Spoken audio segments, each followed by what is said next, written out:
এই যে নবমীর রাত, এই নবমীর রাতে দেখুন অনেকের প্যান্ডেল হপিং হয়ে গিয়েছে, অনেকে এই একদম শেষ দিনে একটু ঠাকুর দেখবো ভেবে রেখেছিলেন, কিন্তু এই সব কিছুর মধ্যে যেটা মাস্ট সেটা হচ্ছে খানিকক্ষণ কোথাও বসে আড্ডা দেওয়া।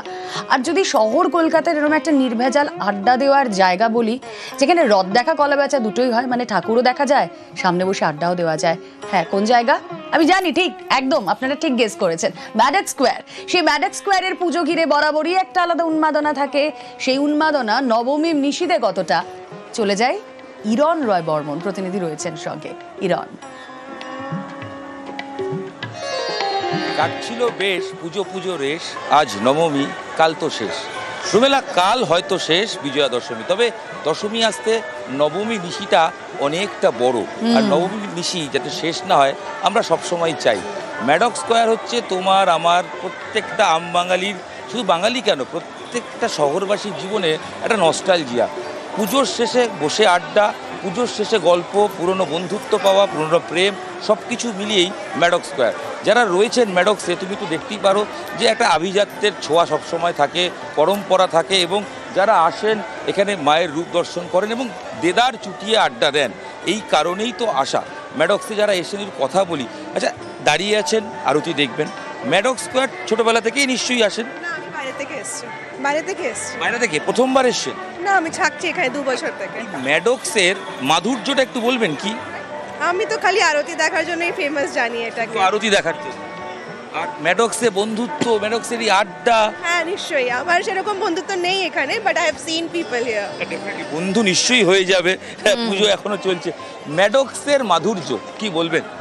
আমি তো প্রথমবার ম্যাডক স্কোয়ারে এসেছি, মানে ম্যাডক্সে আসি কিন্তু আরতি দেখতে প্রথমবার এসেছি, জানি না থাকতে পারবো। ম্যাডক্সের কথা তো শুনেছেন?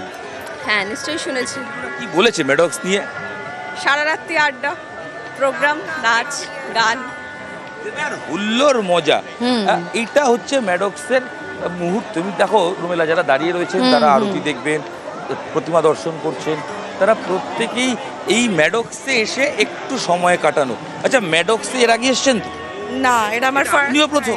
আমার ফার্স্ট। বেশ, সব প্রথমদের পাচ্ছি, জীবনের সব প্রথম সবসময় মনে থাকে। ম্যাডক্সের প্রথম মুহূর্তটা কিরকম লাগছে? খুব ভালো, ফার্স্ট টাইম এসে ভালোই লাগছে, মানে খুব হাইপ শুনেছিলাম, it holds up to the hype.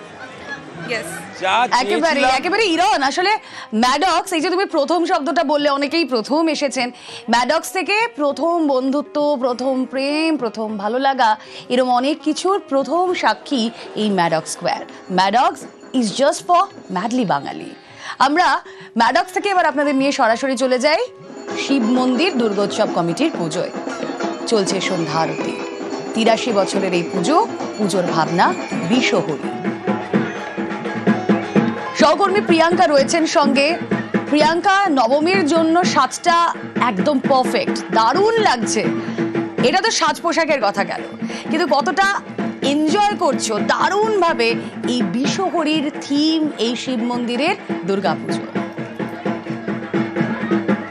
একেবারে রুমেলা, তোমাকেও জানাই মহানবমীর অনেক অনেক শুভেচ্ছা। এই মুহূর্তে রয়েছি শিব মন্দির মুদিয়ালি ক্লাবের ঠিক পাশেই, এবং এখানে এই মুহূর্তে ধুনুচি নাচ, আমার কথা হয়তো একেবারে স্পষ্ট শোনা যাবে না, কারণ ধুনুচি নাচ সঙ্গে ঢাকের বোল সব মিলিয়ে একেবারে জমজমাট দেখাচ্ছি দর্শকদের সেই ছবি। রুমেলা, দেখতেই পাচ্ছ যে এখানে সমস্ত মহিলারা তারা পার্টিসিপেট করেছে এবং ধুনুচি নাচছে।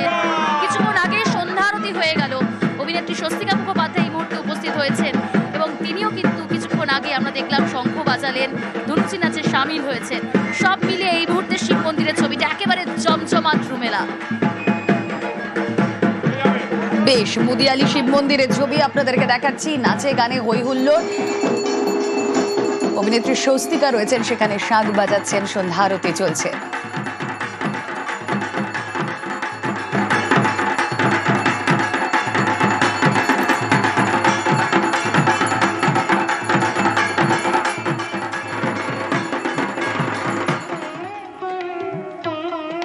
দেখুন, সারা বছরের খবর দেখানো কিন্তু আমাদের শহর থেকে জেলার প্রতিটা কোণায় থাকে, আর এই পুজোর দিনগুলো না শুধু শহর কেন্দ্রিক প্যান্ডেল হপিং একেবারেই নয়। ছবি দেখছেন স্ক্রিনে, বুঝতেই পারছেন। এবার আমরা জেলার দিকে রওনা দিয়েছি। হরিণঘাটা সিমহাট পল্লী উন্নয়ন সমিতি, 56 বছরের তাদের এই পুজো, থাইল্যান্ডের বৌদ্ধ মন্দিরের আদলে তৈরি মণ্ডপ। রঞ্জিত সহকর্মী রয়েছেন সঙ্গে। রঞ্জিত, মহানবমীর শুভেচ্ছা জানাই। ছবিটা দেখব কতটা উন্মাদনা এই শেষ ল্যাপে মেতে উঠেছে আম বাঙালি। একেবারে শুভ মহানবমীর সন্ধ্যা তোমাকেও, কারণ হচ্ছে উৎসবের শেষ লগ্নে আমরা দাঁড়িয়ে রয়েছি। আর আপার মোর বাঙালি একেবারে উৎসবের শেষ লগ্নে রয়েছে, কেউ এই সময়টাকে একেবারে মিস করতে চাইছে না। দেখতে পাচ্ছ প্রচুর লাইনে দর্শনার্থীরা রয়েছে। আমি এই মুহূর্তে সীমাট পল্লী উন্নয়ন সমিতিতে রয়েছি হরিণঘাটাতে। আমি একটু ছোট একজন দর্শকের সাথে কথা বলবো। বাবু, তো কতগুলো মণ্ডপ রেখেছে আজকে তো নবমীর সন্ধ্যা? দুটো এখন নবমীর সন্ধ্যা, কালকে তো দশমী, কতগুলো ঠাকুর দেখলে এখনো পর্যন্ত? অনেক ঠাকুর। আজকে কি প্ল্যান রয়েছে তোমার? আজকে হরিণঘাটা ঠাকুর দেখার প্ল্যান আছে। দিদি, একেবারে নবমীর শেষ লগ্নে আমরা দাঁড়িয়ে রয়েছে এই মুহূর্তে। কিভাবে আজকে ইচ্ছে তো আছে ঠাকুর দেখার, দেখি ভিড়ভাট্টার মধ্যে কতটা কিভাবে দেখা যায়, পরে কথা হচ্ছে। বেশ, দেখতে সকলে পাচ্ছ বলছেন যে পরে কথা হচ্ছে, কেউ এড়িয়েই চলে যাচ্ছেন, তার কারণ লাইন যাতে কোনোভাবে মিস না হয়। নদিয়া থেকে এবার শিলিগুড়ি যাওয়া যাক। দাদাভাই স্পোর্টিং ক্লাব 44তম বছরের এই পুজো, তাদের থিম আরাত্রি। কথা বলবো, পার্থ প্রতিনিধি রয়েছেন সঙ্গে। পার্থ, কলকাতার যদি একটা ম্যাডক স্কোয়ার থাকে, তাহলে শিলিগুড়ির হচ্ছে দাদাভাই সংঘ। এখানেও বসে মানুষ চুটিয়ে ঠাকুর দেখেন, আড্ডাও দেন, তাই না?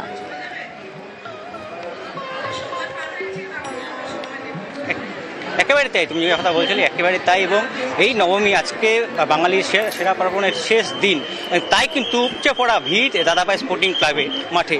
জনজোয়ার নেমেছে দাদাভাই স্পোর্টিং ক্লাবের মাঠে। সেই ছবি সরাসরি আমি দেখাচ্ছি। আমি কয়েকজনের সঙ্গে কথা বলে নেওয়ার চেষ্টা করছি। কতক্ষণ ওয়েট করলে? 15-20 মিনিট। 15-20 মিনিট। আরও তো ঠাকুর দেখা বাকি? নাই, শুরু হলো রাতভর থেকে।